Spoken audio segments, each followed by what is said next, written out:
Welcome to History in Ashes, where we let time do the talking. This is where the dust of forgotten ages settles into stories. Today, you're about to witness the quiet war that lasted nearly half a century, one that was rarely declared, never openly fought between its two biggest players, but reshaped nearly every corner of the planet. And it starts in the moment before the end. You are standing inside a cramped control room under a Soviet missile installation buried beneath the sunlit surface of Cuba. It is October in the year 1962. You hear the clicking of a Geiger counter. There's sweat on your back despite the humming cold of the concrete walls. A red phone has just rung. The officer to your left is staring blankly at a piece of paper he's just received. Outside, the Caribbean waves sparkle like nothing is wrong. But behind you, an armed soldier is waiting for the command to turn the key. The world may have minutes. You don't know it yet, but this moment, frozen in tension, will become the closest humanity ever came to wiping itself out over ideas. While you're here, could you do us a favor? Hop down to the comments and let us know where you're watching from and what time it is over there. It helps us know which corners of the world are awake with us right now. And if you're enjoying this, go ahead and subscribe, not because we told you to, but because in a world where nations built thousands of nukes just to stare at each other, clicking a little red button feels like the least threatening thing you could do today. Now, to understand how we got to this moment, you have to go far back to a different war. One that everyone said would end all wars. The Cold War didn't start with bombs, it started with ruins. When the Second World War ended in 1945, the world was so fractured, so exhausted, that survival itself became a form of ideology. Cities lay in ashes. Over 70 million were dead. Families in Eastern Europe didn't know which country they lived in anymore. Berlin was a skeletal wreck of brick and hunger. Tokyo had no wood left to burn. London was coughing out memories of firebombs. Into this vacuum stepped two giants, the United States and the Soviet Union. They had fought a common enemy, but never for common reasons. The Soviets lost over 20 million people and believed they had won the war with sacrifice. The Americans lost fewer than 500,000, dropped 2 atomic bombs, and believed they had won with technology. They both walked away, thinking they had saved the world. They both wanted to shape what came next, and that's where the cold part begins. You see, most wars are about territory, but the Cold War was about belief, about how humans should live, what freedom really meant, and whether people should be ruled from above or rise from below. The Soviets saw capitalism as a plague, something that hollowed out workers and sold dreams for profit. The Americans saw communism as a prison, where the individual was smothered by the collective, but neither side wanted a direct fight, because of one word: nukes. By 1949, the Soviets had exploded their first atomic bomb. The Americans had moved on to hydrogen ones. Every new test became a message. Every launch was a performance. The world became a stage for posturing, bluffing, and spying. And behind it all were real people, living in fear, living in silence, or sometimes just trying to live at all. Imagine you're a factory worker in East Berlin in the early 50s. Your apartment is grey, your boots are stiff. You line up for bread and occasionally hear about people vanishing for saying the wrong thing. But your rent is low, healthcare is free, and you're told you're part of something greater than yourself. Across the divide, someone your age is working in Detroit. They can buy a car, switch jobs, speak their mind, but they fear losing their job, their healthcare, their home. Neither of you knows the whole truth. You just live with the version handed to you. And that's what makes this war different. It wasn't just fought with weapons. It was fought with information, with silence, with the dull weight of waiting. One of the first cracks came in Greece. The British had been propping up a shaky anti-communist government, but by 1947 they were broke and tired. They turned to the Americans, who stepped in with what became known as the Truman Doctrine, the idea that America would support free peoples resisting subjugation. In practice, it meant the US would funnel money, arms, and advisors anywhere communism looked like it might take root. Korea, Iran, Latin America. To the Soviets, this was just imperialism with better marketing. So they responded with something colder. Building walls, closing borders, creating buffer states all across Eastern Europe. Poland, Czechoslovakia, Romania. These became satellites, not just in orbit of Moscow politically, but culturally. Radios were censored, books rewritten. School children taught that the West was a place of corruption and despair, and perhaps, in some corners, they were right. Because while politicians played chess with nations, others paid the price in silence. Journalists jailed, elections manipulated, lives surveilled. That's the thing about the Cold War. It didn't burn bright like others. It seeped into everything. It was the cough of suspicion in a Moscow apartment block, the trembling hands of a CIA analyst decoding a letter, the sudden absence of a neighbor, the rusted silence of missile silos buried beneath farms. As this long frost began to stretch across decades, it shaped the world not just through politics, but through architecture, art, family dinners, music, paranoia, and hope. It made allies of old enemies. It turned tiny nations into chess pieces. And it taught the world how to live with the constant, nauseating idea that at any moment, everything could end. But it didn't, and that's where the real story begins. Why did it not end in fire? Why did men who hated each other still choose silence over slaughter? And what happened to the people trapped between these towering ideologies? That's what we'll begin to uncover. But before we go further, ask yourself this. If your country had lost 20 million lives in a war, would you trust anyone ever again? You are standing in the middle of a wheat field in Ukraine. The year is 1947. You were a child during the war. You remember sirens, the smell of burning barns, and the day your mother told you your father would not be coming back from the front. Now the war is over, but nothing is normal. Men with rifles still patrol the road. Trains vanish into the woods at night. And far away, in cities you'll never see, decisions are being made that will decide whether your village lives or disappears into memory. The Cold War, you see, wasn't born in Washington or Moscow. It was born in places like this, in fields, in borderlands, in schoolrooms and underground meetings, in what people feared and what they hoped for, in what they could say and what they dared not speak. After the Second World War, Joseph Stalin moved quickly. He knew weakness was temporary. The Red Army stayed behind in every country it had liberated: Poland, Hungary, Bulgaria, Romania, East Germany. Puppet governments were installed. Elections were held, then erased. Communist parties, often with a few well-timed disappearances, became the only voices left. But to Stalin, this wasn't conquest. It was insurance. After the Soviet Union had been invaded 3 times in just over 30 years, once by the Germans in World War I, once by the Allies during the Russian Civil War, and then again by Hitler, Stalin saw every Western handshake as a potential knife.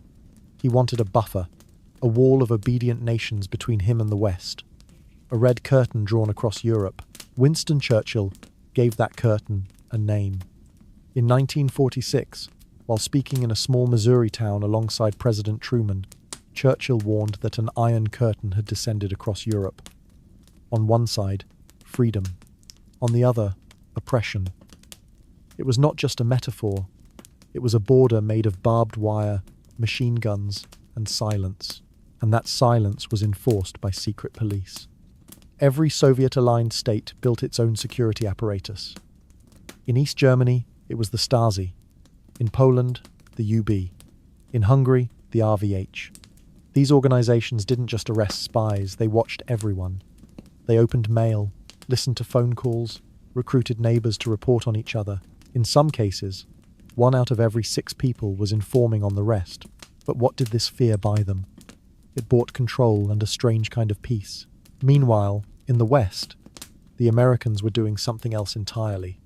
They weren't just containing communism, they were remaking Europe in their own image. It started with money. In 1948, the United States launched the Marshall Plan, a massive aid program to rebuild Western Europe. Billions of dollars poured into France, Italy, West Germany, and beyond. But the aid came with conditions. Governments had to embrace open markets, democratic reforms, and integration. It wasn't charity, it was strategy. While the Soviet Union tightened its grip through ideology and force, the United States tried to win hearts through consumer goods and Coca-Cola. And it worked. Western Europe recovered quickly. Roads were repaved, factories reopened, cities glowed with neon signs and hope. The contrast with the East was stark and growing. And so, Stalin did what he often did when threatened. He escalated. Berlin, the broken city, became the flashpoint. Though deep inside Soviet-controlled East Germany, Berlin had been divided into 4 zones after the war: American, British, French, and Soviet. But in 1948, when the Western Allies introduced a new currency and began rebuilding West Berlin into a modern city, Stalin struck back. He blockaded all roads, rail lines, and canals into the western sectors. The goal was simple: starve them out.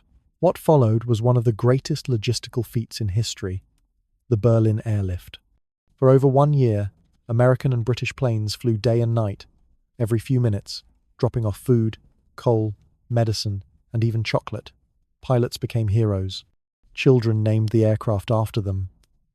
At its peak, a plane landed in Berlin every 30 seconds. Stalin watched, waited, and to the surprise of many blinked first. The blockade ended in May of 1949. The lesson was clear: this Cold War would not be won with tanks, but with resolve, spectacle, and supply chains. But while the Western world cheered the success of the airlift, something more permanent was being born. In April of that same year, the North Atlantic Treaty Organization NATO was formed. 12 countries signed on. Their pledge: an attack on one would be considered an attack on all. For the first time in its history, the United States committed to a permanent alliance in peacetime.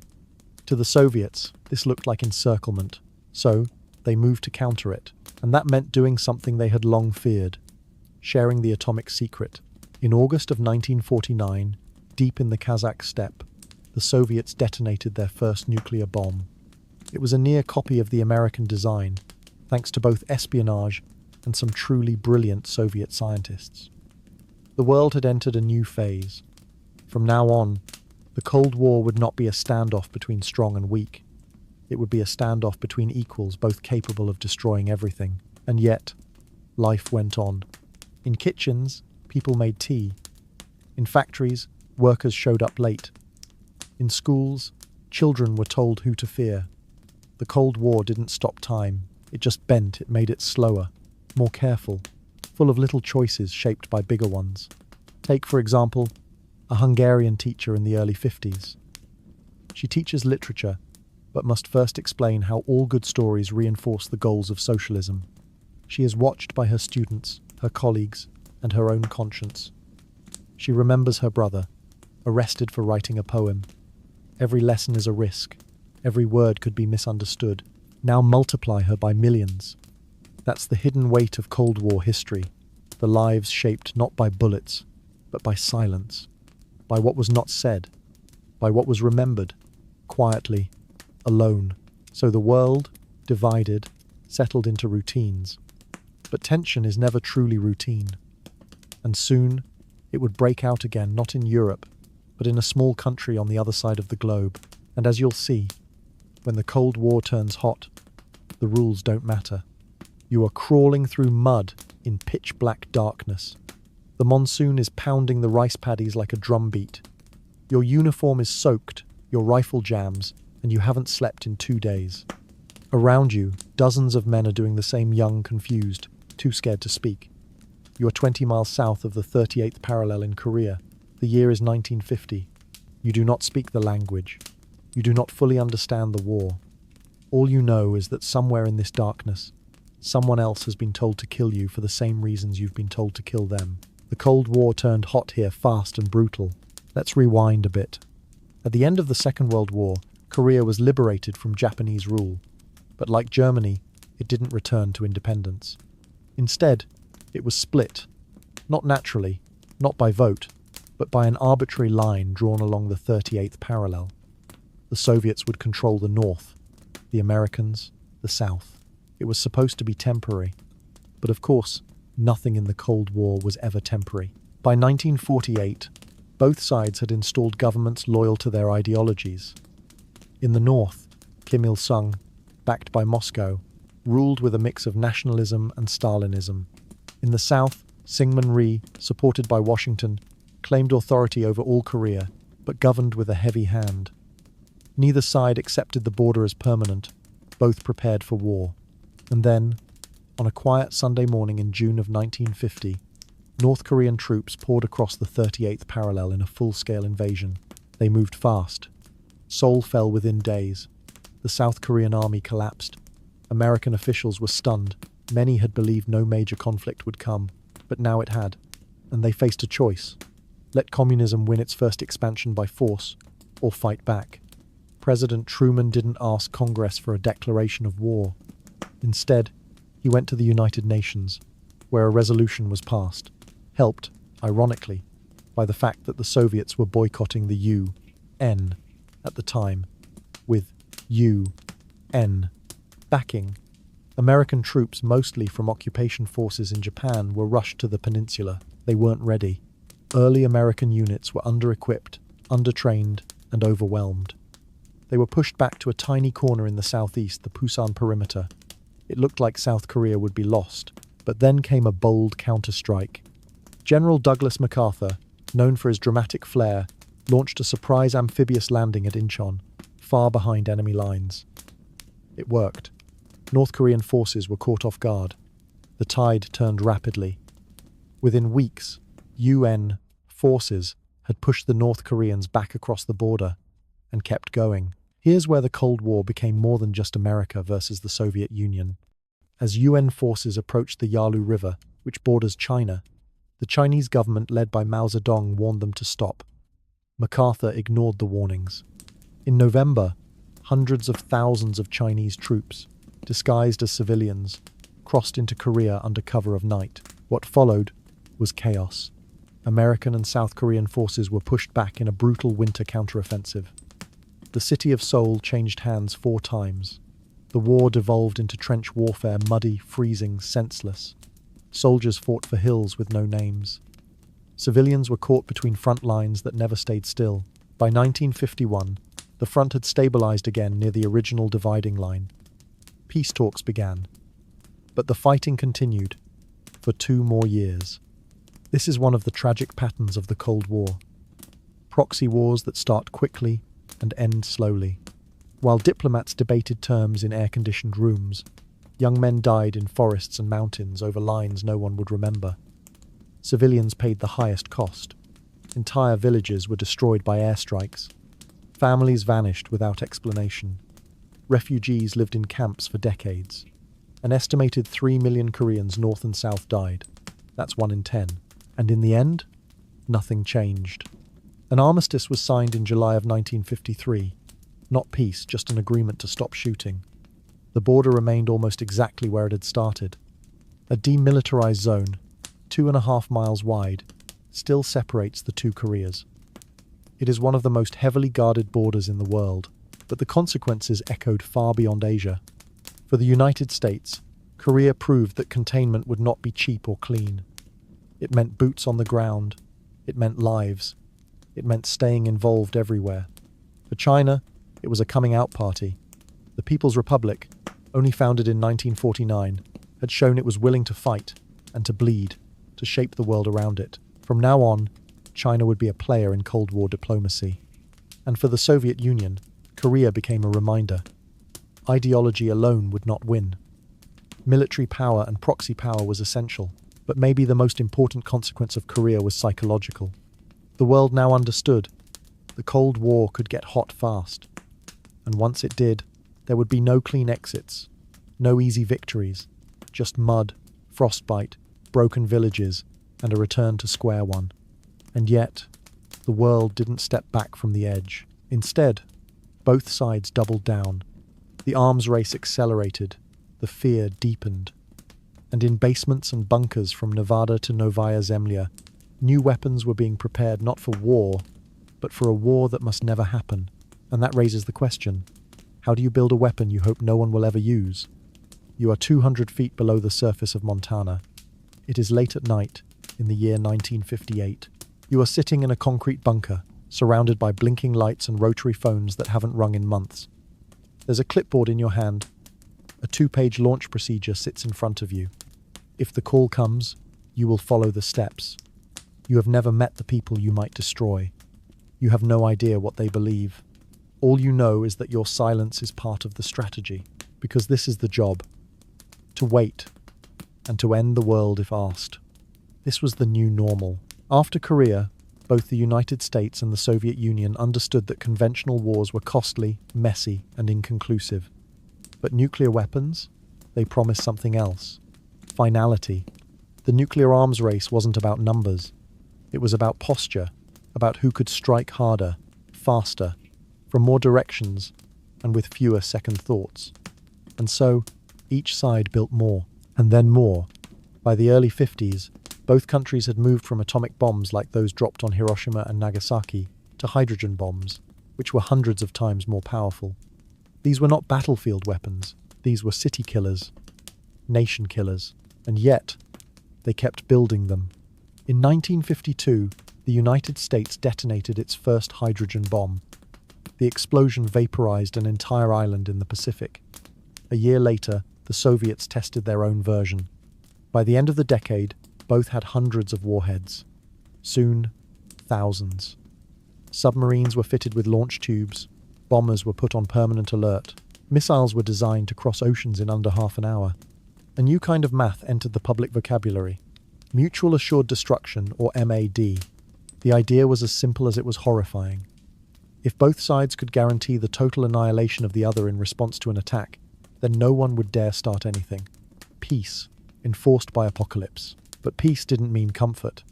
Children in American schools practiced hiding under desks. Families built fallout shelters in their backyards.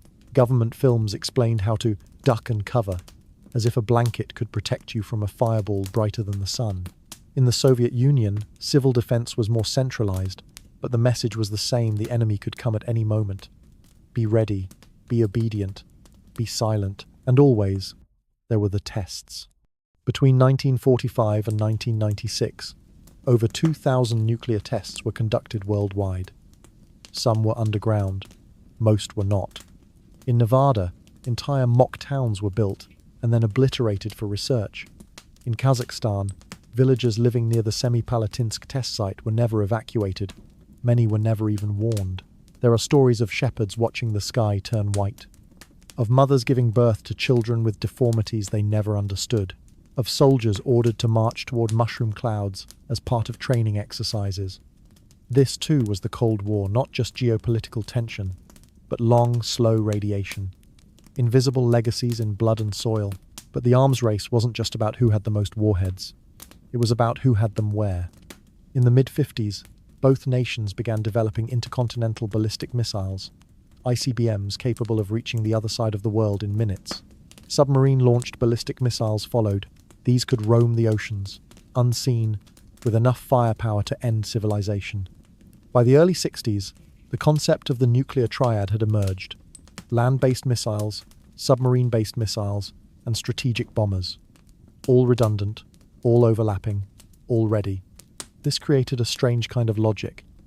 The more you had, the safer you felt, even though you were, in reality, less safe. It was deterrence through terror, stability through paranoia, and that paranoia extended into the systems themselves. Missile silos were built to withstand direct hits. Bombers were kept on airborne alert, constantly circling. Satellites were launched to monitor troop movements and missile tests. In Washington and Moscow, generals drafted scenarios, simulations, war games. Every possibility was considered, every threat was assumed, but what no one could predict was human error. In 1960, a US radar station in Greenland mistook the rising moon for a Soviet missile attack. The alert level was raised. Nuclear forces were put on standby. Only after double-checking the trajectory was the all-clear given. In 1983, a Soviet early warning system falsely detected an American launch. The officer in charge, Stanislav Petrov, had seconds to decide whether to report it. He chose not to. He guessed, correctly, that it was a malfunction. He may have saved the world. No medals, no ceremony, just silence. That's how fragile it all was. And through it all, the weapons kept multiplying. By the late 70s, the global nuclear arsenal peaked at over 70,000 warheads, enough to destroy the Earth many times over. Cities were mapped as targets. Populations were calculated as acceptable losses. Philosophers, physicists, and poets all debated what it meant to plan for extinction. Ordinary people, meanwhile, learned to live with it. In Moscow, subway stations were stocked with rations and gas masks. In Kansas, farmers listened to sirens during drills and went back to ploughing. In London, pamphlets explained how to make your bathtub into a radiation shelter. It was the backdrop to daily life, always there, always ignored. And yet, even as the arsenals grew, the idea of arms control began to take root. By the early 60s, some scientists and diplomats realized that unchecked testing and build-up could not go on forever. The radioactive clouds didn't stop at borders. The fallout showed up in milk. The danger was not just war. It was preparation for war. And so, in 1963, something remarkable happened. The United States, the Soviet Union, and the United Kingdom signed the Partial Test Ban Treaty. It prohibited nuclear tests in the atmosphere, underwater, and in space. Underground tests would continue, but this was the first acknowledgement, a tiny one, that maybe the madness could be managed. But could it? Could countries locked in a logic of survival ever trust each other enough to stop building? Could a treaty written on paper outlast a general's fear or a leader's ego? And as missiles grew faster and cities became more fragile, one question lingered. What happens when the threat of war is the only thing preventing war? You are in a telephone booth in West Berlin. The year is 1961. Your hands are shaking as you feed coins into the slot.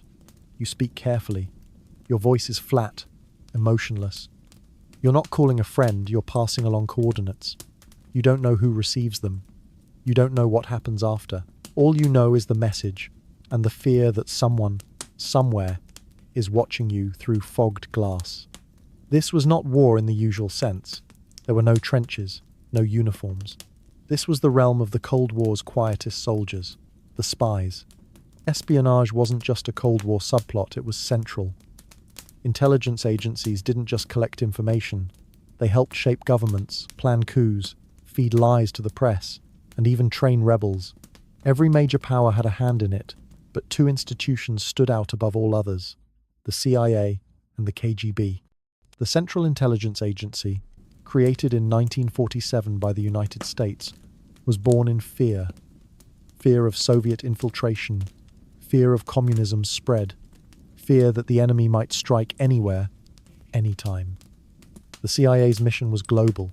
It would recruit agents, run covert operations, install listening posts, and, when needed, do things that could never be traced back to Washington. The KGB, short for the Committee for State Security, was its Soviet counterpart, although far more vast.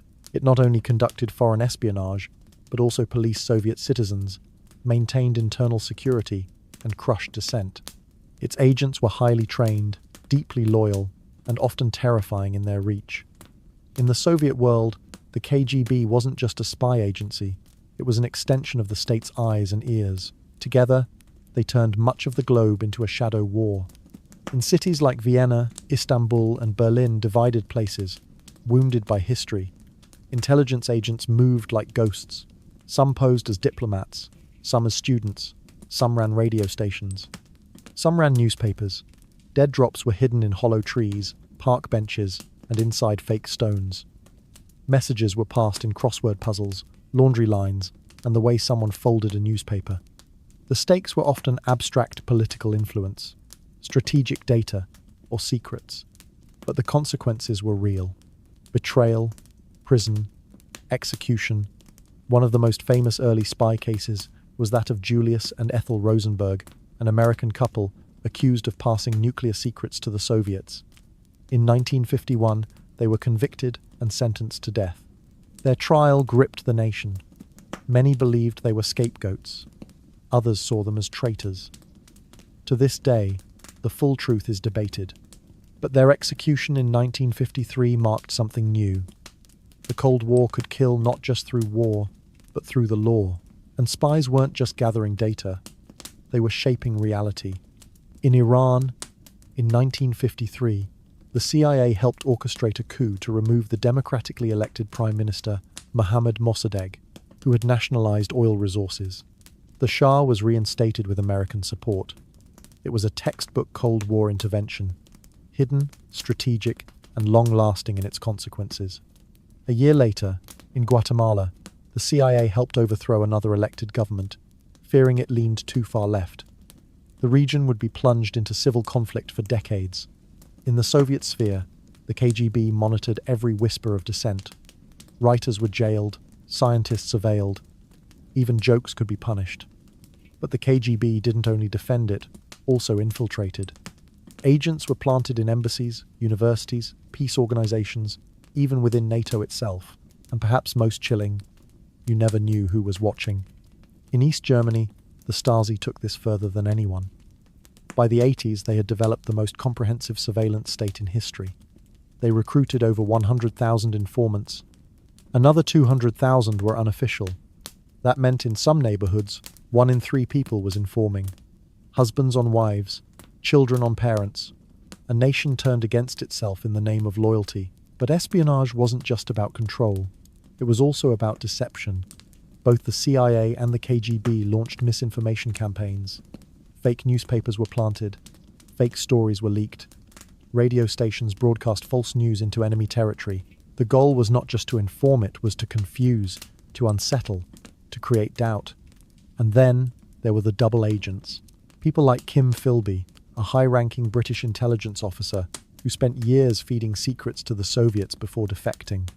Or Aldrich Ames, a CIA analyst who sold information to Moscow for nearly a decade. These were not action heroes. They were often quiet, awkward, methodical. The damage they did was enormous. You might wonder, why would someone become a traitor? For some, it was ideology. They genuinely believed in communism or in fighting it. For others, it was money, revenge, or personal failure. But for many, it was loneliness, isolation, a belief that no one would notice if they disappeared. And maybe no one did. This was the emotional landscape of Cold War espionage, not glamour, but greyness, waiting, pretending, trusting no one, and sometimes the consequences spilled into the open. In 1960, a US spy plane, the U-2, was shot down over Soviet territory. The pilot, Gary Powers, was captured. Washington first claimed it was a weather flight gone off course. The Soviets, in a rare moment of theatrical flair, produced the pilot alive. The embarrassment was immense. A planned peace summit collapsed. Another tiny chance at easing the Cold War slipped away. But even when it failed, espionage endured. Why? Because it was cheaper than war. Because it made leaders feel powerful. Because sometimes, just knowing something the other side didn't was enough. And yet, for all its reach, intelligence rarely prevented disaster. It couldn't stop war in Korea. It couldn't predict the building of the Berlin Wall. It couldn't prevent Cuba from becoming a nuclear flashpoint. In the end, the spy game was less about secrets and more about doubt. About making sure your enemy never knew how much you knew. About making the other side unsure, uneasy, uncertain. About building a world where every truth might be a lie and every silence might be fatal. So here's the question. In a war defined by secrets, what happens to people who don't know what's true anymore? You are 30 feet below sea level on a Soviet submarine in the Caribbean. It is October of 1962. You haven't surfaced in 3 days. The heat is unbearable. The air smells like sweat and machinery. You haven't received orders in hours. And above you, American destroyers are circling. Depth charges explode nearby, not to destroy you, not yet, but to signal, we know you're here. You've been told to stay hidden, but you've also been told that if war breaks out, you have a nuclear torpedo, and the authority to use it. This is not a drill. This is how the world nearly ended. To understand how we got here, you have to rewind to 2 men, John F. Kennedy and Nikita Khrushchev. 2 leaders, both young, both proud, both determined not to blink. After the failed Bay of Pigs invasion in 1961, in which Cuban exiles, backed by the CIA, tried to overthrow Fidel Castro, Cuba became deeply entrenched in the Soviet orbit. Castro survived, the CIA failed, and Khrushchev saw an opportunity. The Soviet Union was behind in missile technology. Their long-range ICBMs were powerful but few. Their bombers were outdated. But if they could place medium-range missiles in Cuba just 90 miles from the American coast, they could instantly threaten Washington, New York, and nearly every major US city. The missiles would be fast, close, and deadly. So, secretly, they began to build. In the summer of 1962, Soviet freighters began arriving in Cuba with crates labeled agricultural machinery. On board were nuclear warheads, missile components, and construction crews. Within weeks, launch sites began to take shape. But satellites see more than shipping labels. On October 14th, a U-2 spy plane flying over western Cuba photographed suspicious structures. Analysis revealed Soviet medium-range missile sites under construction. The photographs made their way to President Kennedy. What followed was 13 days of the most dangerous diplomatic standoff in modern history. It was not a decision of whether to fight, but how. Kennedy's advisors were divided. Some favored immediate airstrikes to destroy the sites before they became operational. Others urged a full invasion. Still others, more cautious, warned that any strike might trigger Soviet retaliation in Berlin, or worse. Kennedy chose a third option, a naval quarantine, a blockade in all but name. American warships would stop Soviet vessels from delivering further weapons to Cuba. It was bold, it was risky, and it meant putting ships, planes, and nuclear-armed submarines into close, unpredictable contact. The world watched and waited. In those 13 days, ordinary life continued with a quiet, surreal tension. School children in Nebraska practiced hiding from atomic blasts. Factory workers in Leningrad heard rumors of war. Diplomats whispered in corridors. On both sides, fingers hovered near buttons. Meanwhile, in secret, negotiations began. Back-channel communications between Washington and Moscow began to lay out a possible path to peace. The first Soviet offer, broadcast publicly, suggested they would remove missiles from Cuba in exchange for a US pledge not to invade the island. But a second private message arrived, more demanding, more urgent, and more dangerous. It called for the removal of US missiles from Turkey, placed there years earlier and aimed directly at the Soviet Union.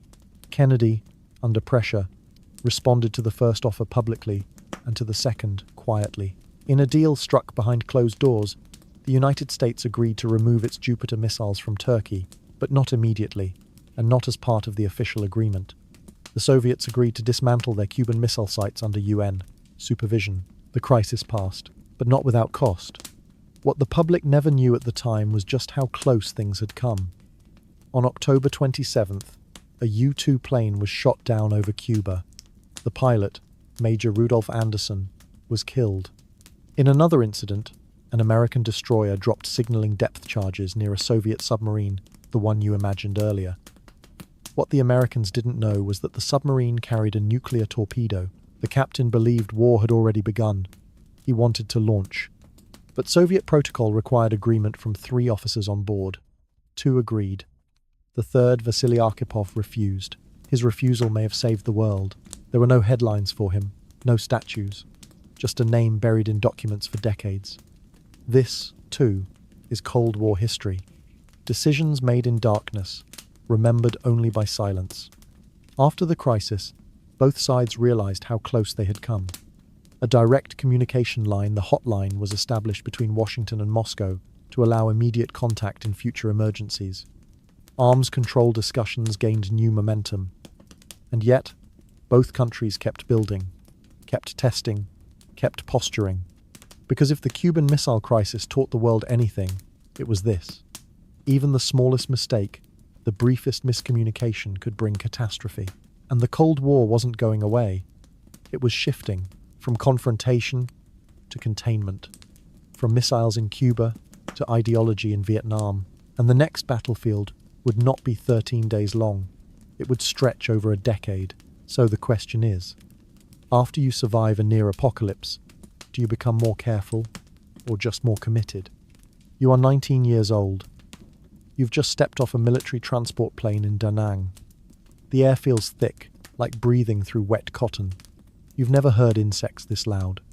The boots you were issued still squeak when you walk. You're holding a rifle, and you've been told your job is to stop the spread of communism, but no one seems quite sure how. This is the Cold War in Vietnam, and it will not be over quickly. To understand how the United States got entangled in this distant conflict, you need to go back to the end of World War II. After Japan's defeat in 1945, its colonial holdings in Southeast Asia, including Vietnam, collapsed. In the vacuum, a revolutionary named Ho Chi Minh, who had fought the Japanese and admired aspects of American democracy, declared Vietnam independent, but France wanted its colony back. The United States, hoping to stabilize Europe and contain communism, began supporting the French effort, not because they believed in colonialism, but because Ho Chi Minh had received aid from Moscow and Beijing. France failed anyway. After a crushing defeat at Dien Bien Phu in 1954, Vietnam was split.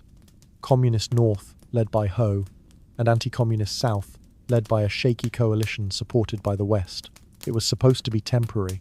Elections were promised, but they never came.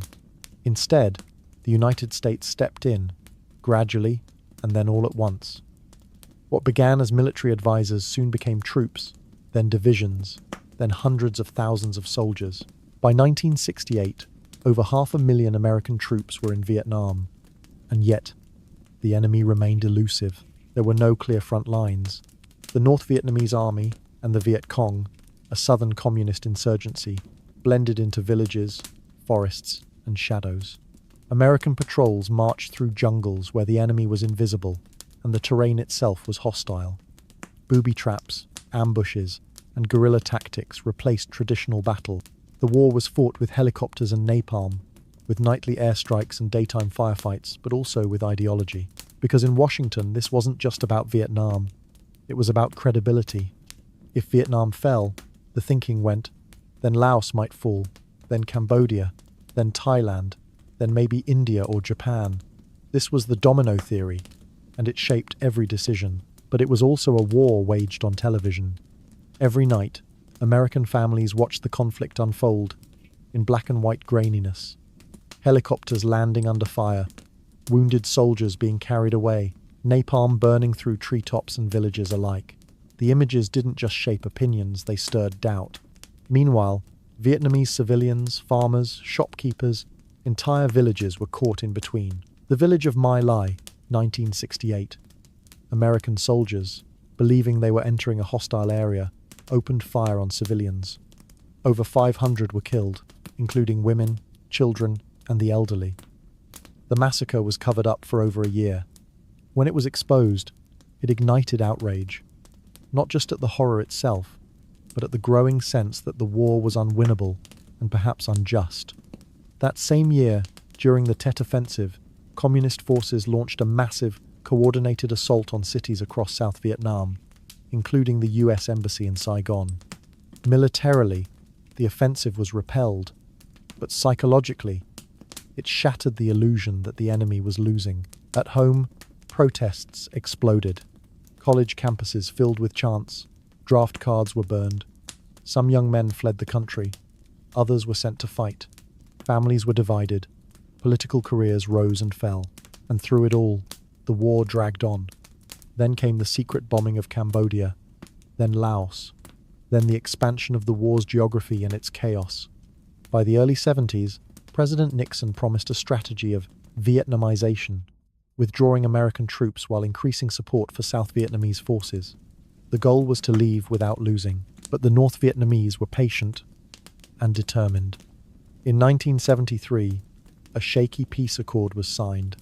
The last US troops left, but peace was temporary. In 1975, North Vietnamese tanks rolled into Saigon. The South collapsed. Helicopters lifted desperate evacuees from the roof of the American embassy, and the Cold War took a breath.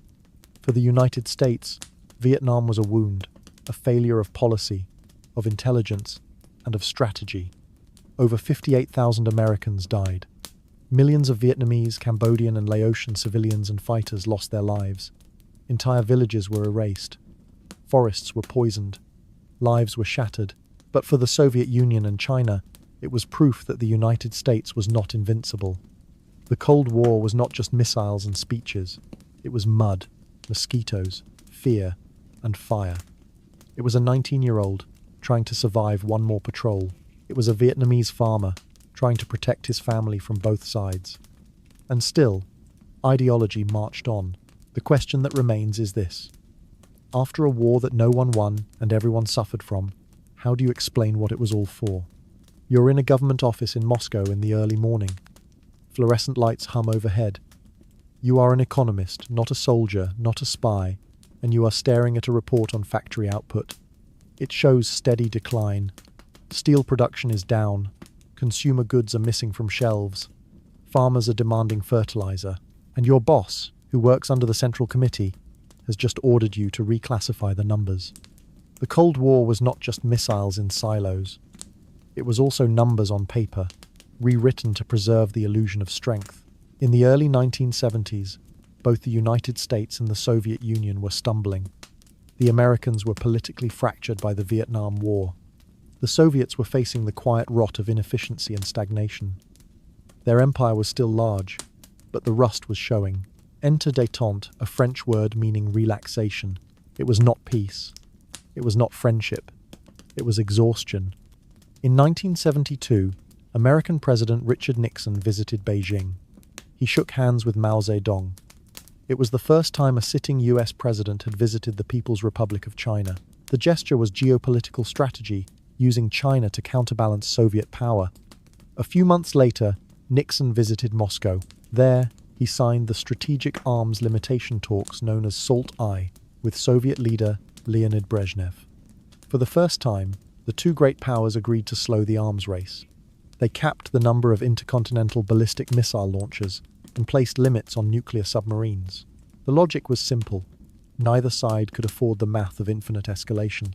But underneath the handshakes and photo ops, the world was still divided. In Latin America, Africa, and Asia, the Cold War continued in proxy form. The CIA supported coups and counter-revolutions. The KGB funneled money to leftist insurgencies. The chessboard expanded, but the pieces were real people. Take Chile. In 1973, the democratically elected socialist president, Salvador Allende, was overthrown in a violent military coup, led by General Augusto Pinochet. The CIA had backed the opposition. Allende died in the presidential palace. Pinochet would go on to rule with an iron fist, his regime committing thousands of human rights abuses, all while maintaining warm ties with Washington. The Cold War was never confined to Europe. In Angola, the Soviets supported the Marxist MPLA, while the Americans, and at times, the South Africans supported the anti-communist UNITA movement. In Ethiopia, regimes rose and fell with superpower backing. In Afghanistan, early signs of instability were already flickering, though few in the West yet noticed. Meanwhile, back in the United States, something odd was happening. The war in Vietnam had ended, but the military budget remained massive. Defense contractors flourished. New weapons systems were developed: stealth aircraft, satellite reconnaissance, electronic warfare. And nuclear weapons didn't just sit quietly. By the mid-70s, both sides had thousands of warheads, enough to destroy the planet many times over. Missile silos dotted the American Midwest. Submarines prowled beneath Arctic ice. Mobile launchers rolled through Siberian forests. But instead of pressing the button, both sides kept building. They called it mutually assured destruction, or MAD. It wasn't irony, it was doctrine. Because if both sides knew that starting a war meant certain annihilation, then no one would dare begin. It was an absurd kind of safety, one built not on trust, but terror. And so the Cold War settled into a strange routine. Summits, threats, treaties, and betrayals. School children still ducked under desks in drills. Spies still traded secrets in parking garages. Satellite photos still showed missile movement, but culturally, cracks began to show. In the West, people grew weary of the fear. Pop culture reflected it. Movies like Dr. Strangelove, The Day After, and Failsafe imagined nuclear apocalypse with grim detail. Music and television began questioning authority more openly. The public no longer believed that government officials always had the right answers. In the Soviet Union, stagnation deepened. Factories fell behind. Food lines lengthened. Apartment blocks crumbled. The economy remained centrally planned but poorly managed. Most people lived with shortages of meat, shoes, soap, The black market thrived. Corruption was widespread. The dream of a worker's paradise was dimming. Yet the Soviet regime, under Brezhnev, presented a stoic face to the world. No protests allowed. No dissent tolerated. Political dissidents were exiled, jailed, or declared mentally ill. Writers like Alexander Solzhenitsyn, who exposed the Gulag system, were forced out. The KGB watched everyone, and yet the empire held.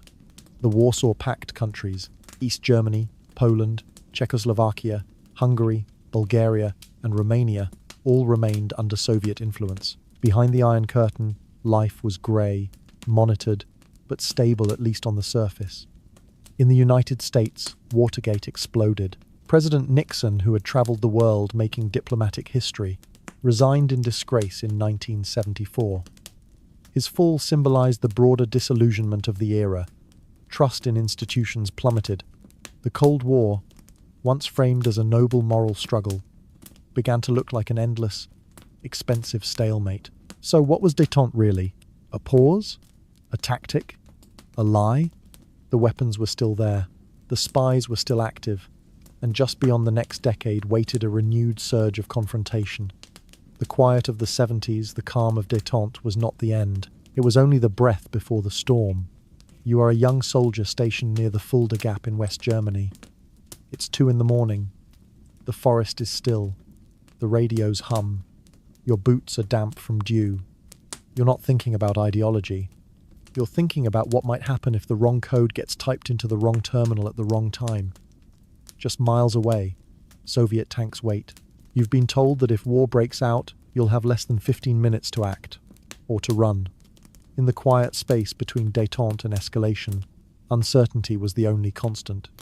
By the end of the 1970s, the illusions of détente were collapsing. Trust between the superpowers, already fragile, shattered when the Soviet Union invaded Afghanistan in December of 1979. The world took notice. American President Jimmy Carter, stunned and politically wounded by the Iranian hostage crisis, responded with immediate condemnation. Aid to Afghanistan's anti-Soviet fighters, the Mujahideen, quietly began. Olympic participation was weaponized. The United States boycotted the Moscow Games in 1980. The Soviets would return the favor by skipping the Los Angeles Games 4 years later. The invasion of Afghanistan was a turning point. The Soviets had hoped to prop up a faltering communist regime. Instead, they entered a brutal, decade-long guerrilla war. It became their Vietnam. Soldiers returned in zinc coffins.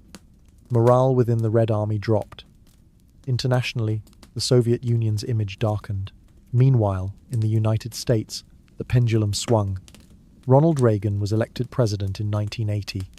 He entered office with a different view of the Cold War, not as a balance, but as a moral battle. To Reagan, the Soviet Union was the evil empire. Compromise was weakness. Strength was peace. He meant business. Military spending soared. New weapons systems were developed.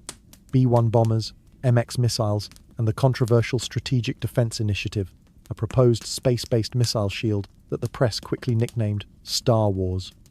Though critics called it fantasy, the SDI terrified Soviet strategists. If it worked, it could render their nuclear arsenal useless.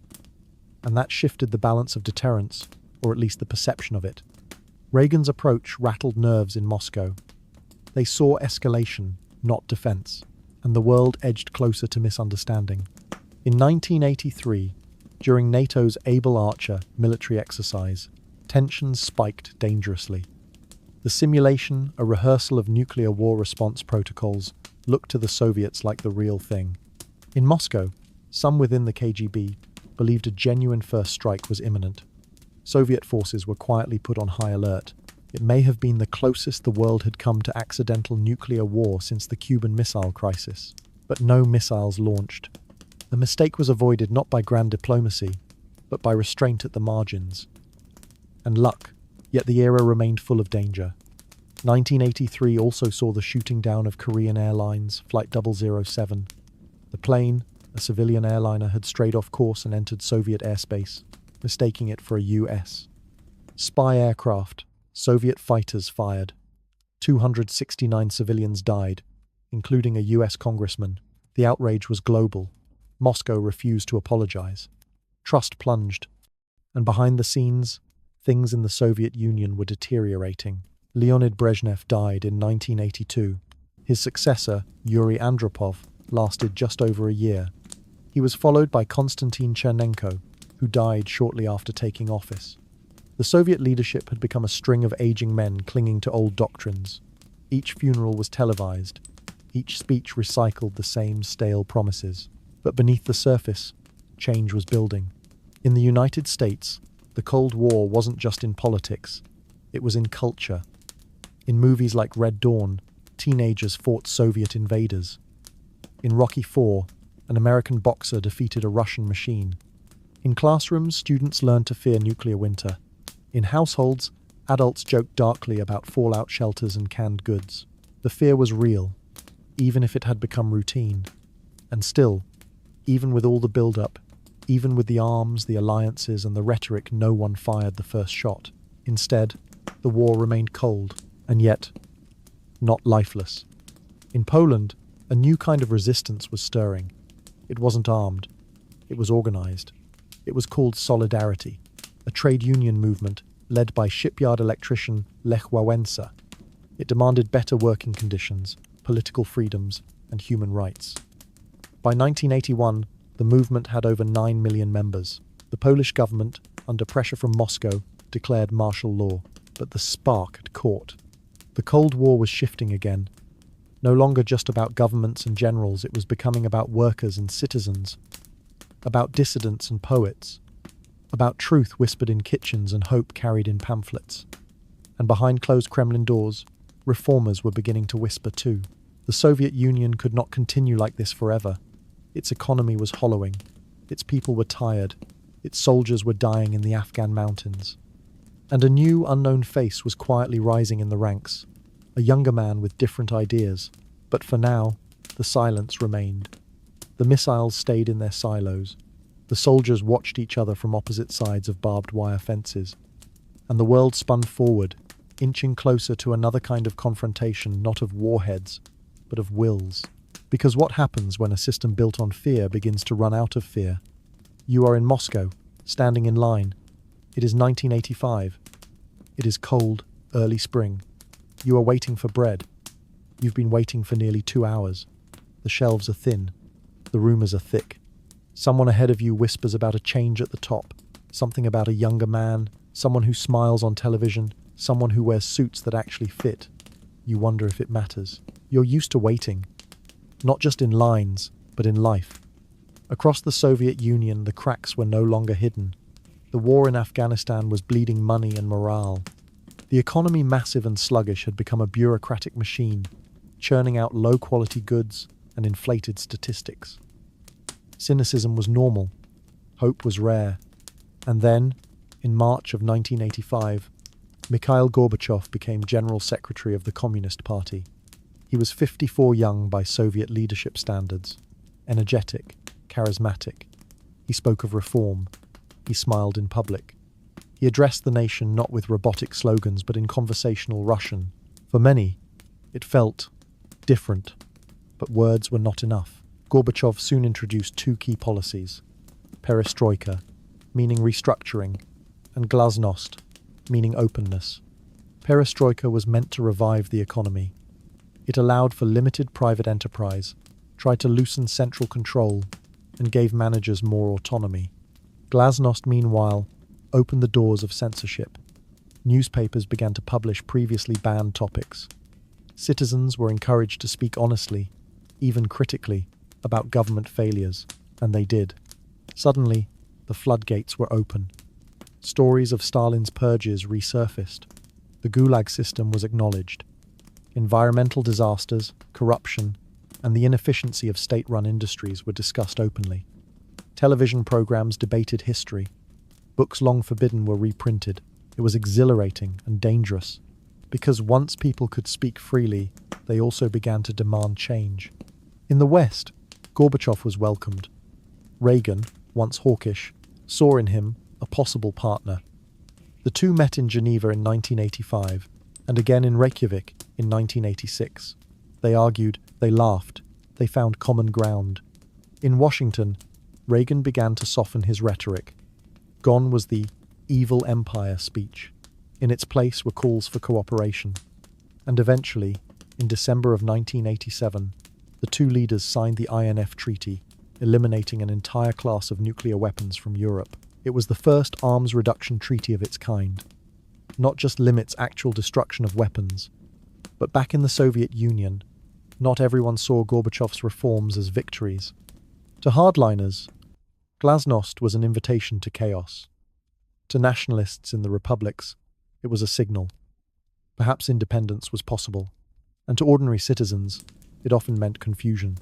Prices rose, shortages deepened, factories closed. Perestroika had promised growth, but it delivered instability. By the late 1980s, the cracks in the Soviet Empire were no longer quiet. In the Baltic states, Estonia, Latvia, Lithuania, mass demonstrations demanded sovereignty. In Georgia and Armenia, ethnic conflicts flared.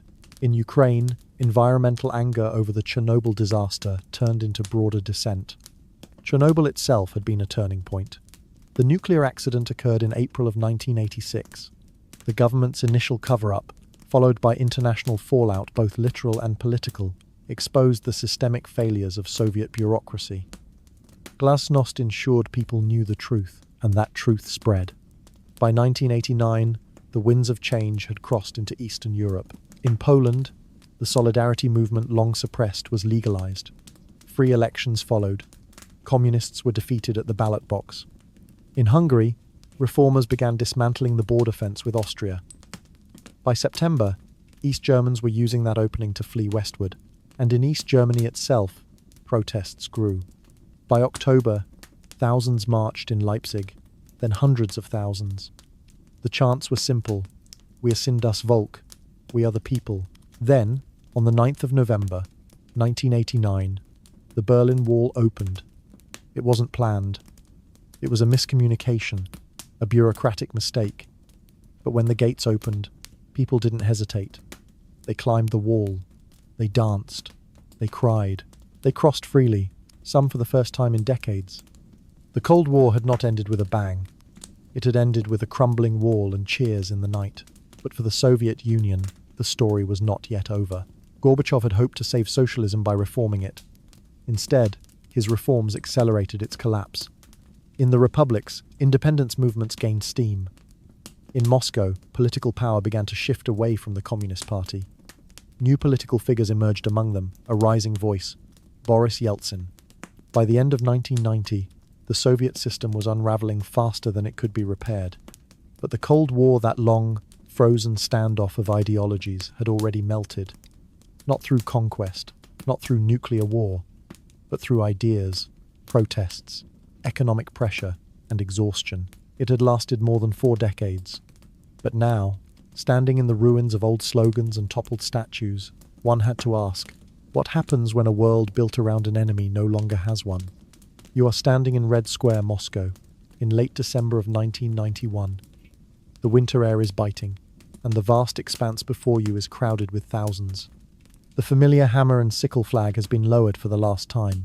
The Soviet Union, the superpower that dominated global politics for nearly half a century, has officially ceased to exist. The crowd is a mixture of disbelief, relief, fear, and hope. But what led to this moment? What did the sudden end mean for millions? And how did the Cold War's shadows continue to shape what came next? The collapse of the Soviet Union was not a surprise for those who followed its decline closely, but it was still seismic. Throughout the late 80s and early 90s, the republics that made up the Union pushed for more autonomy. Some demanded outright independence. Economic turmoil hit hard. Hyperinflation, shortages, and job losses became daily struggles. The attempted coup in August of 1991, by hardline communists trying to reverse reforms, failed spectacularly, but shook the regime to its core. Boris Yeltsin, then president of the Russian Federation, emerged as a hero by standing atop a tank in Moscow, rallying the people against the coup. His victory symbolized the shift in power from old party elites to new, sometimes chaotic leadership. But the transition was anything but smooth. The sudden shift from a command economy to a market economy led to massive upheaval. Factories shut down, inflation skyrocketed, and poverty spread.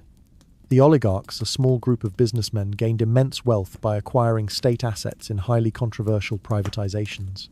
Meanwhile, many ordinary citizens struggled to survive.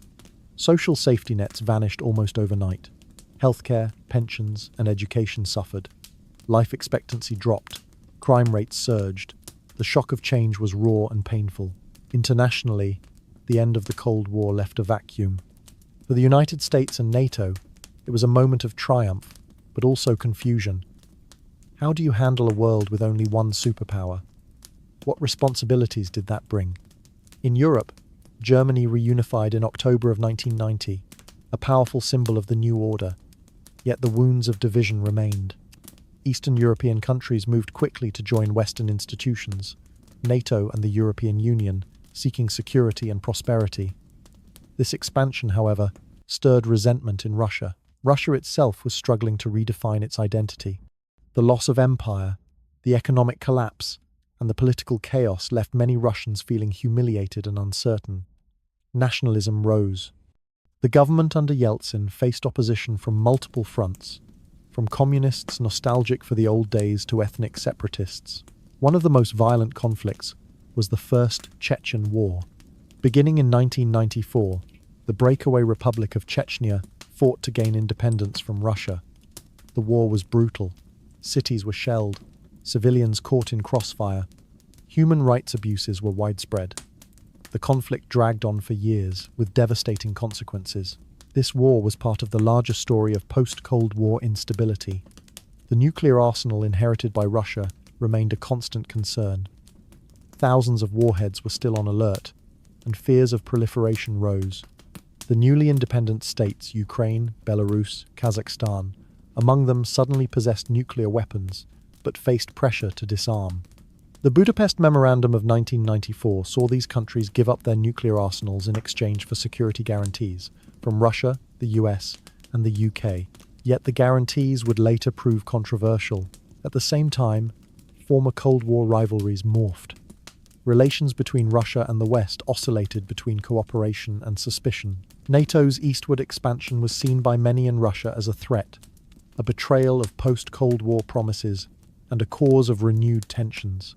Meanwhile, in Asia, China was rising. Once a poor, isolated country, China began rapid economic reforms under Deng Xiaoping. It opened its markets, attracted foreign investment, and began building the manufacturing powerhouse the world knows today. China's growing power complicated the post-Cold War order. The US watched cautiously, wary of new rivals but eager for trade. Russia watched nervously, uncertain of its own place. The Cold War might have ended, but its legacies lived on in alliances, weapons, mistrust, and the memory of division. On a more human level, millions of lives were affected. Families separated by decades of division struggled to reconnect. Veterans of Cold War conflicts grappled with trauma. Entire societies wrestled with new freedoms and the loss of certainty. And history, as ever, was not linear. The collapse did not mean an end to conflict, but a transformation. Questions linger. How does a world adapt when the defining enemy vanishes? What fills the space left behind by 45 years of rivalry? Can former adversaries truly become partners? And, most importantly, how do ordinary people live through such monumental change beyond the headlines and treaties? As you stand in Red Square, watching the Soviet flag lower, you might feel the weight of history pressing down, but also the fragile hope of a new beginning. You are a journalist in the early 1990s, flying over the Balkans. Below, the rugged mountains and patchwork fields look peaceful in the bright spring sun. But the silence is deceptive. You know what's coming. The old Yugoslavia, a country that had once stood as a symbol of unity in a divided Europe, is breaking apart violently. Ethnic tensions that had simmered beneath the surface for decades are erupting into civil war. The Cold War's end did not bring universal peace. Instead, it shifted conflicts, some old, some new, into new shapes and places. The Balkans, in particular, became a brutal testing ground for the post-Cold War order. Throughout the 1990s, wars tore apart Bosnia, Croatia, and Kosovo. Ethnic cleansing, mass displacement, and horrific atrocities stained the region. International peacekeepers arrived, NATO intervened, and the United Nations struggled to contain the chaos. The conflicts raised uncomfortable questions for the international community. Could the institutions built during the Cold War respond to new kinds of wars? How do you protect human rights without overstepping sovereignty? And what happens when nationalism replaces ideology as the driving force of conflict? Meanwhile, in Africa, Cold War proxy battles faded, but instability remained. Countries like Angola and Mozambique transitioned from decades of civil war to fragile peace, often under the watchful eye of former Cold War powers. In the Middle East, long-standing conflicts were complicated by the Cold War's legacy. The United States and the Soviet Union had supported opposing sides in many regional struggles, from the Yom Kippur War in 1973 to the Iran-Iraq War of the 80s. The Cold War's end shifted alliances, but did not resolve the underlying issues. The Gulf War of 1991, when a U.S.-led coalition expelled Iraqi forces from Kuwait, marked a new phase of American military involvement, but it also underscored the complexities of post-Cold War geopolitics. For millions of people worldwide, the end of the Cold War also meant economic globalization accelerated. Trade barriers fell, technology spread, the internet began to connect distant corners of the world, cities boomed, new middle classes emerged, and ideas flowed faster than ever. Yet this prosperity was uneven. Many former Soviet states and developing countries struggled to adapt. Poverty and inequality deepened in some regions. The promises of democracy and free markets often clashed with corruption and entrenched elites. At home in the United States and Western Europe, the cultural legacy of the Cold War persisted. Memories of the standoff shaped politics, education, and entertainment. Films like The Hunt for Red October and The Russia House explored the espionage world that once gripped public imagination. Museums preserved artifacts from the era. Veterans gathered to share stories, but there was also a growing reassessment. Historians and citizens alike began asking, was the Cold War inevitable? Who really benefited? What costs were paid in silence or sacrifice? And for younger generations, born after 1989, the Cold War was history, a story to learn, but not to live. Yet, paradoxically, some of its tensions returned. By the late 2000s and into the 2010s, relations between Russia and the West cooled again. Conflicts over Ukraine, Syria, cyber attacks, and election interference echoed old rivalries. The questions of trust and power that defined the Cold War still lingered, like shadows refusing to fade. Even as new challenges arose: climate change, terrorism, pandemics. The legacy of the Cold War remained embedded in institutions, borders, and minds. For you, watching the Balkans burn, or witnessing the fall of the Berlin Wall as a child, or studying history decades later, the Cold War's story is not just about tanks or treaties. It is about resilience, about ordinary people navigating extraordinary times, about how the decisions of leaders ripple through generations. And so, the question endures. How do you reconcile the peace of today with the conflicts of yesterday? How do you build trust where suspicion once reigned? And how do you remember a history that is both distant and dangerously close? You are seated in a small, dimly lit room somewhere in Berlin, late 1970s. The walls are bare concrete, the air stale and heavy with cigarette smoke. Across from you sits an informant, nervous, glancing at the door every few minutes. He passes you a thick envelope, his hands trembling. Inside are documents that could change everything. This is espionage, the unseen battle that ran alongside missiles and speeches throughout the Cold War. From Washington to Moscow, from Berlin to Havana, spies worked tirelessly to gather secrets, spread misinformation, and influence outcomes. Intelligence agencies like the CIA, KGB, MI6, and Stasi were masters of deception, recruitment, and surveillance. Consider the Berlin Wall itself more than just a physical barrier. It was a fortress of spies. Both sides sought to penetrate the other's defenses. Tunnels were dug, radio transmissions intercepted, double agents recruited. It was a game of cat and mouse where one slip could mean death. One of the most famous spies was Aldrich Ames, a CIA officer who secretly sold American secrets to the Soviets for nearly a decade.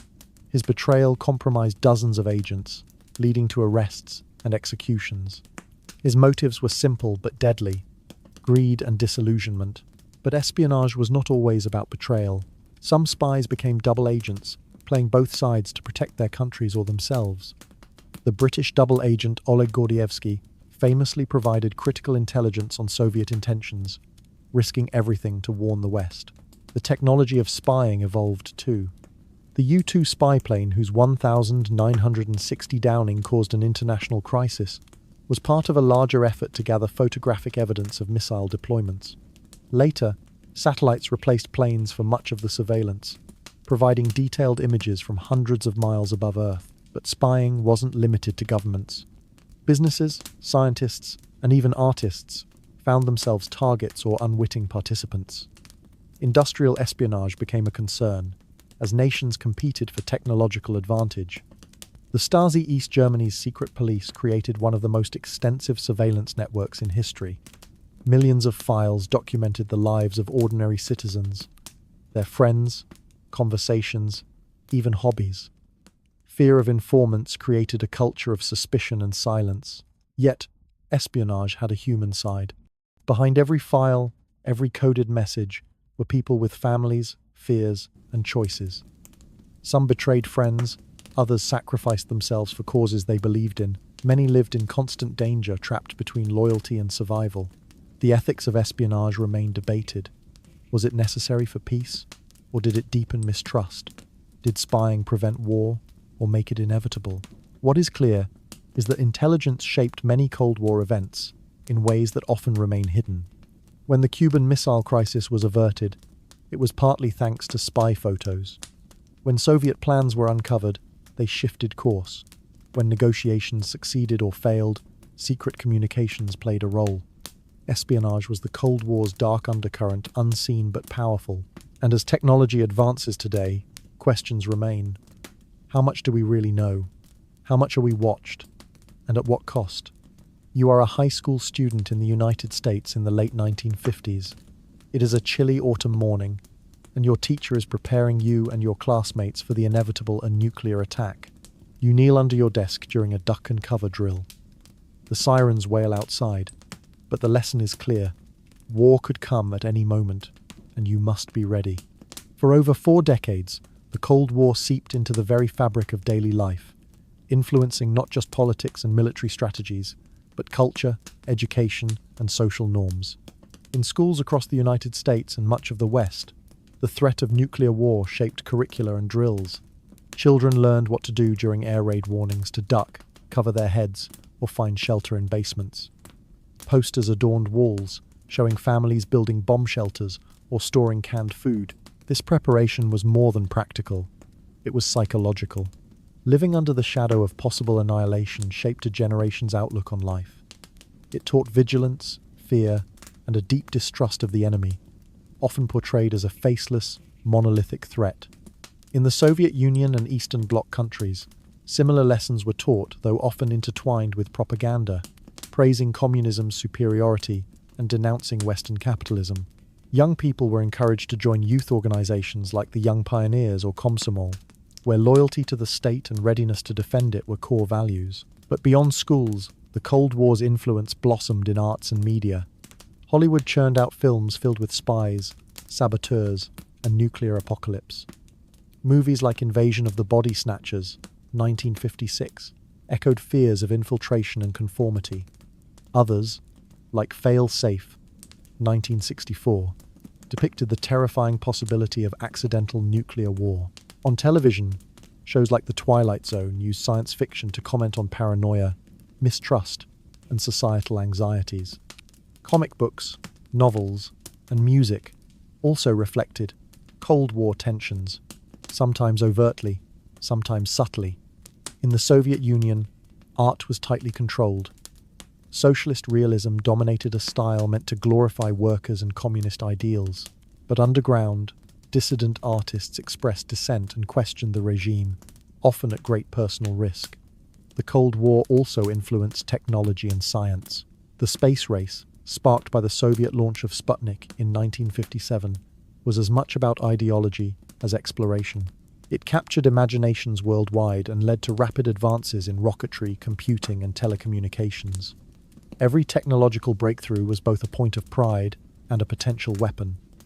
Schools promoted STEM education, hoping to produce scientists and engineers who could outpace the rival superpower. On a personal level, fear and suspicion extended into social interactions. In the West, the Red Scare of the early 1950s led to blacklists, trials, and ruined careers. Accusations of communist sympathies spread distrust in neighborhoods and workplaces. Loyalty oaths and government investigations invaded privacy.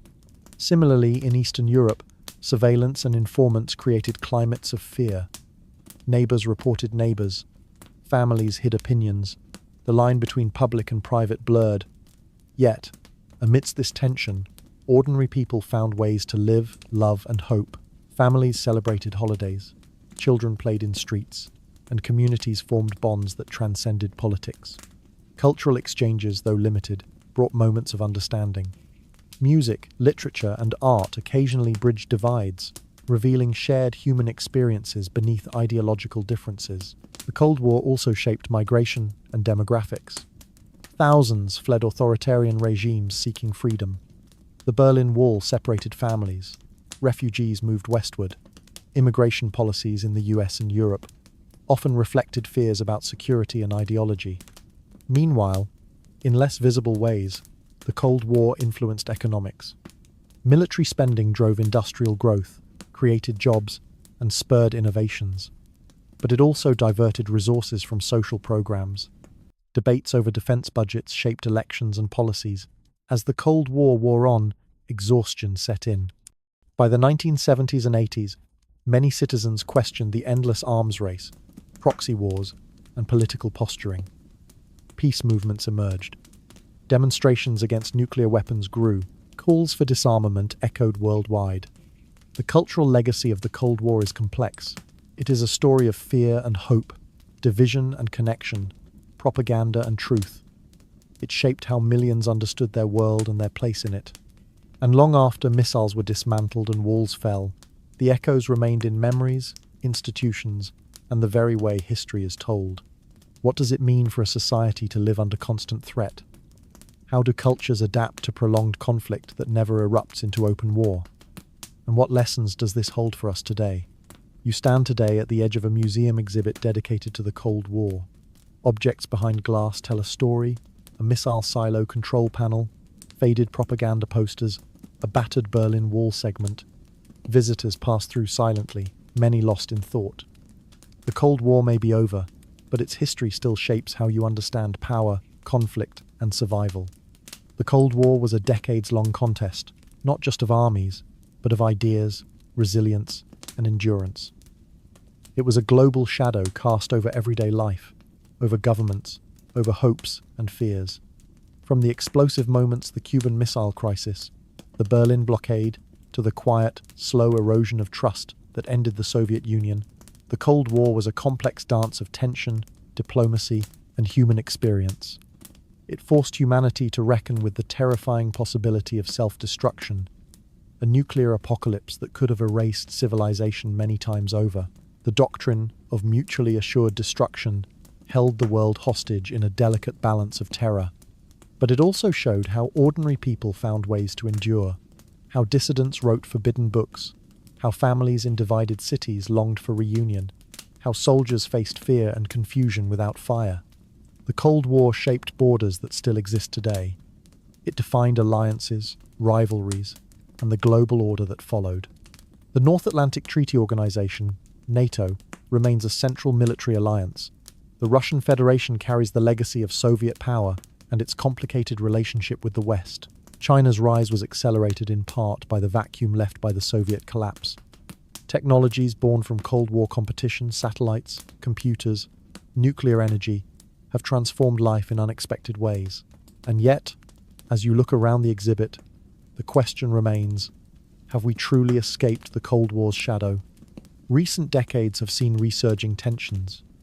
Cyber warfare, propaganda, regional conflicts, and political rivalries echo old patterns. The lines between peace and conflict blur once more. Moreover, the human costs, displacement, mistrust, trauma remind us that history is lived in stories, not just statistics. Perhaps the greatest lesson of the Cold War is the fragility of peace, that deterrence and dialogue must walk hand in hand, that the absence of war is not the same as the presence of justice or understanding.